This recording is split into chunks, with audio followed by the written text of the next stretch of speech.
Di video saya sebelumnya yang membandingkan antara menabung di bank digital ya seperti Sibank dengan di reksadana pasar uang di Bibit.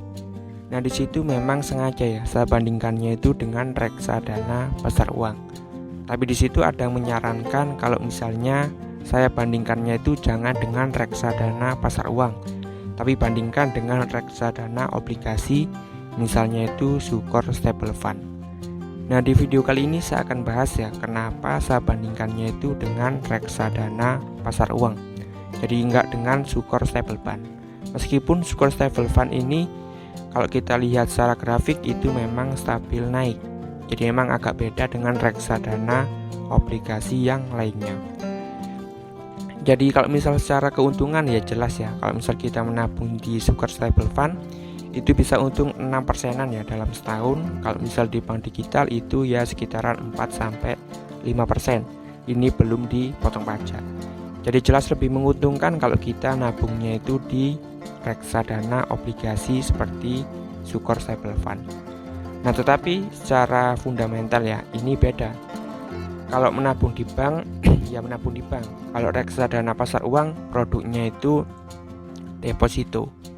Jadi kalian bisa lihat ini salah satu fun fact sheet ya, atau data dari reksadana pendapatan tetap atau maksudnya itu reksadana pasar uang.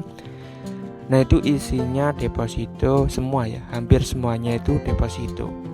Jadi ibaratnya itu kita titip uang ke manajer investasi, oleh manajer investasi ya uangnya itu ditabung, dimasukkan ke bank dalam bentuk deposito.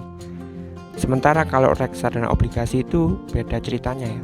Jadi kalau reksadana obligasi itu isinya ya obligasi. Jadi kita titipkan uang ke manajer investasi. Nah, oleh manajer investasi ini istilahnya itu secara simpel ya, itu dihutangkan ke perusahaan. Jadi kan beda secara risiko ya. Jadi antara kita kalau pasar uang itu kita nabung di bank atau di deposito. Nah, kalau obligasi itu kita pinjamkan uang ke perusahaan. Jadi ini lebih beresiko daripada kita menabung di bank. Jadi alasannya seperti itu ya. Jadi kalau misal kita bandingkan antara tabungan di bank, ya yang paling apple to apple itu ya reksadana pasar uang.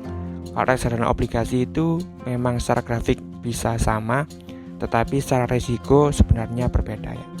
Jadi kalau kondisi normal-normal ya nggak masalah, reksadana obligasi masih bisa dipakai. Tapi misalnya kondisi yang agak parah ya, misal resesi, kemudian beberapa perusahaan bangkrut, nah itu kan kita bisa rugi dengan menabung di reksadana obligasi.